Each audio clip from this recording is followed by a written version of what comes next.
Akimana Omer nkaba nsanzwe ndi umushakashatsi mu bijyanye na robotique. Navuga yuko natanguye ari passion, kuko passion ahanini nabitanguye kera, nabitanguye kuva nkiri umwana ngerageza gushakashaka harya umuntu abikora, nyuma nza kugira inspiration. Narigeze kumva yuko hariho abantu abarundi bagiye Etazini mugabo bacabaranyika bagiye mu bya robotique. Rero nanje bica numva ati by'ukuri muri bya asanzwe banabikora mu Burundi.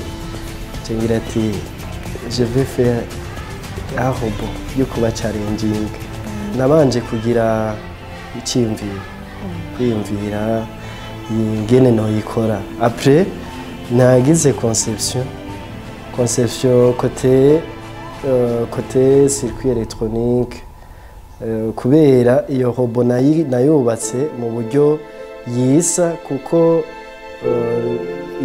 ntunze lo circuit ya commande isimira microprocesseur y'imashini mugabe ikoze mu bundi buryo. Hanyuma ndagerageza kubyiyumvira, ndagira andese ndasimira ku mashini, ndabona yuko bikora kuko ari circuit programmable. Ndayiprograma ndabona yuko bikora, hanyuma ndayikora physiquement. Maze kuyikora physiquement niho naciye nduga kuri partie mécanique nayo iby'amapine ingene izo ziragenda, amacapteur ingene azoza arakora. Mu nyuma maze kubikora ndabishira hamwe kiba ikintu kimwe, donc cabyaye iyo robot. Hanyuma ndayihereza ubumenyi bwo gushobora kwitwara, donc kwigendesha avec un logiciel nayikoreye, ntabwo ari programmable ku mashini, no, ndayiprograma directement kuri yo avec le langage machine. Maze kuyiprograma j'ai fait des essais, ndabona yuko bikoresha batterie rechargeable. Bientôt je vais l'équiper nanone na panneau solaire ku buryo izoshobora kuyihosharisha ku murango iriko irakora, ikabandanya ikora hose no mw'ijoro. Ahanini niyo alimentation izokoresha, donc recharge solaire hose na recharge kuri secteur, donc umuyaga nkuba usanzwe wa rigide zo canke wari wo wose, donc ushobora guhosharija la batterie. Kuko nzokoresha des batteries ziri rechargeable. Kubiri portable izoba ari nini, kuba portable izoba ari portable mugabo ahanini kubera azoba ari robot yikoresha, dufate nk'uba ari yo gukora mu mirima,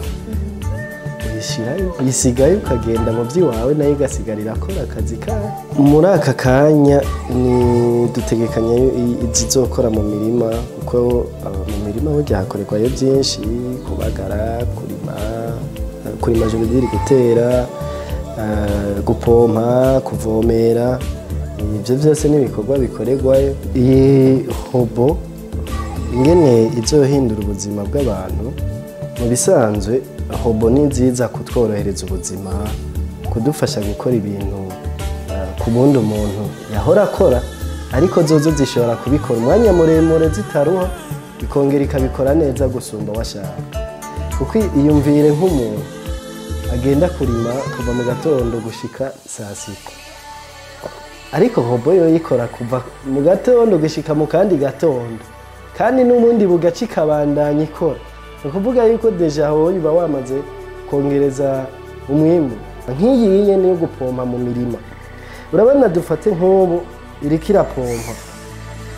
irapompa ipompa ijya miti ukuyihema, umuntu ayihemye ni miti kenshi usanga iri cancerigene.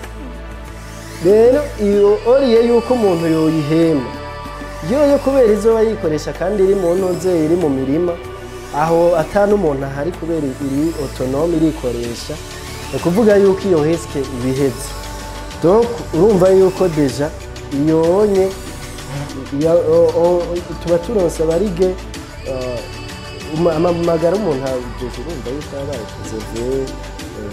amahera, umwanya, plus ikaba yakoze ijoro n'umurango iranyaraguritsa baraboneka gusa umuntu aguma arondeza kuko uko biri kose niyo bamara gutahura dufitiye donc iyo ndiko nerekeza ndizeye yuko hazoteba hakaboneka abanyamitahe bashaka gushiramwo mitahe pour la recherche.